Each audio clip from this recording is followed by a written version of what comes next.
Okay, so we're going to be integrating the following function here.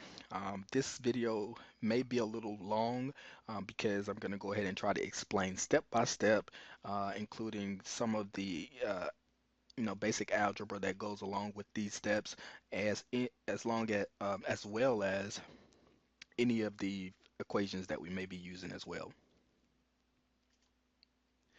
Okay, so we're going to be substituting. We're going to use the substitution method. And whenever you do that, you have to take each part. So the x has to be substituted, uh, which is basically going to be of a whole. Uh, then we're going to substitute the bottom half and, of course, the dx. So we're going to go ahead and take u. We're going to use u. It's just going to make it easier to solve. And so I'm going to substitute the entire thing in the bottom. You can do d 2x if you want and try that out, but there's many ways you can substitute. You just have to find what works for you. So 2x minus 1, okay? And then we're going to take the derivative of that, and that's going to be 2, okay? And the derivative of 2x is 2, and then 1 comes out to be 0. So we're left with 2. Now we also have our dx over here, so we want to go ahead and put that here.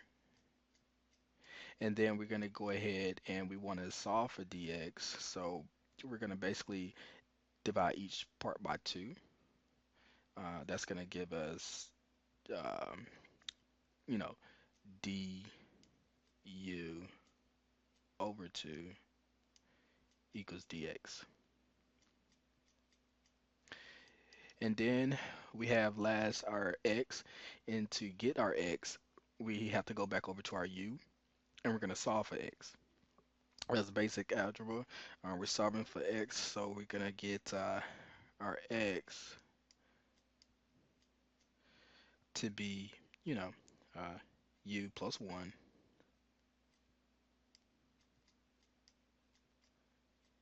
over 2. Okay, I hope you can see that. Basically, we're gonna go ahead and add the 1 to this side, and then we want the x alone, and then we're gonna go ahead and divide by 2. So we have our 3 substitution methods here. Okay. All right, so we have u, uh, we have dx, and we also have x. So we have all 3 substitutions here that we're going to be using later.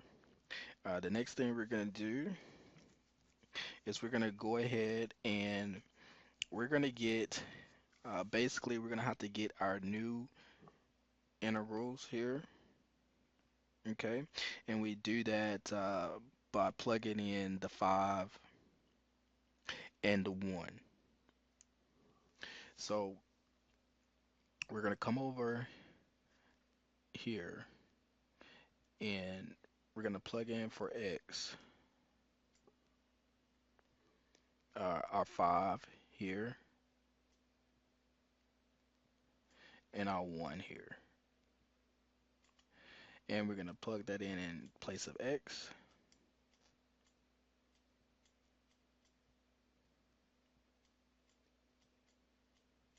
And that's going to give us a value of 9.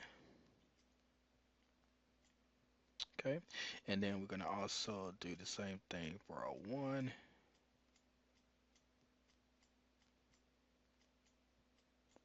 And that's going to give us a value of 1.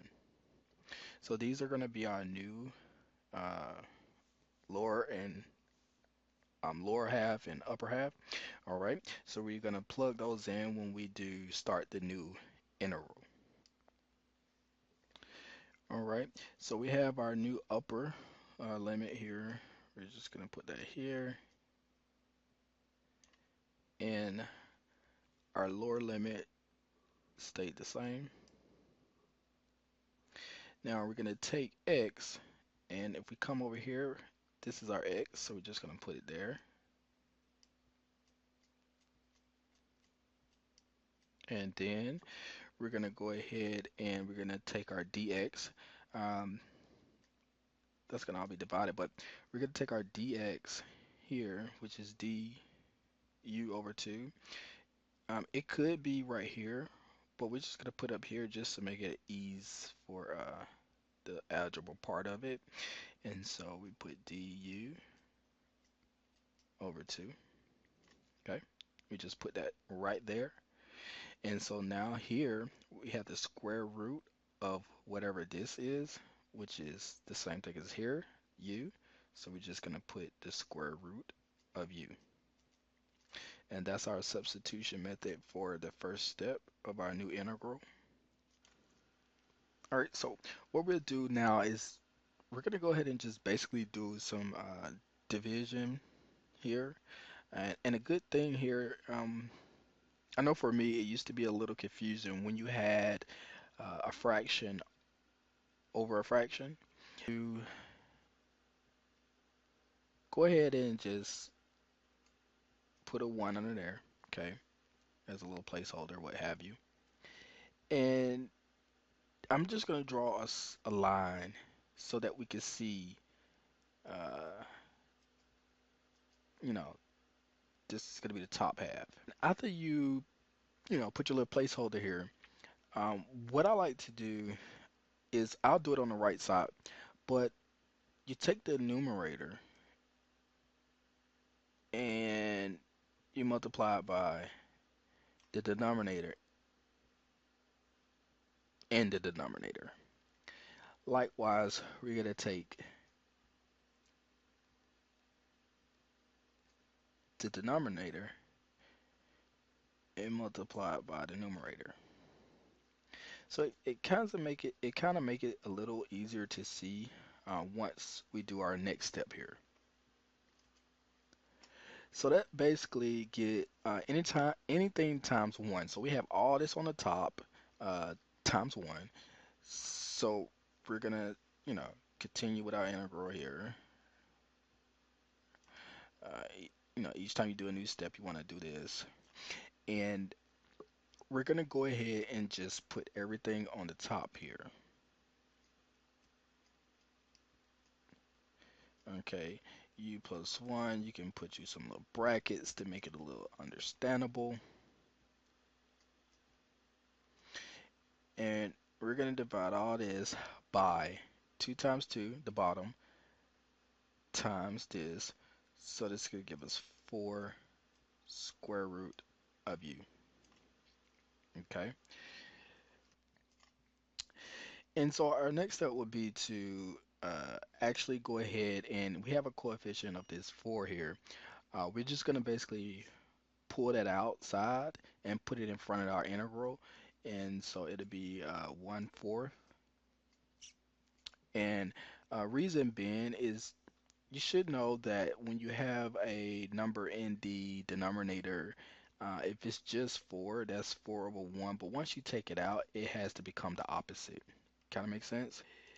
And so we just continue on with the integral here, 1, 9. And we're going to go ahead and just, uh, we have our u. We're going to, do a little substitution or distribute. We're going to distribute the u, and so we're going to have a u and another u here. That's basically give us u 1/2, and then we have our u and our 1, and that's going to be plus 1 over the square root of u, and of course we still have times our du.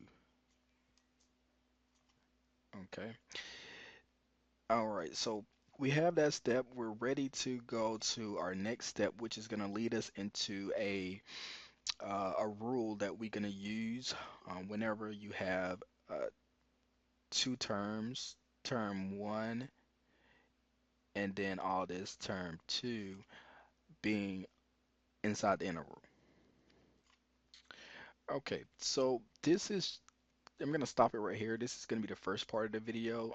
Just go ahead and watch the second part to see the end of the solution.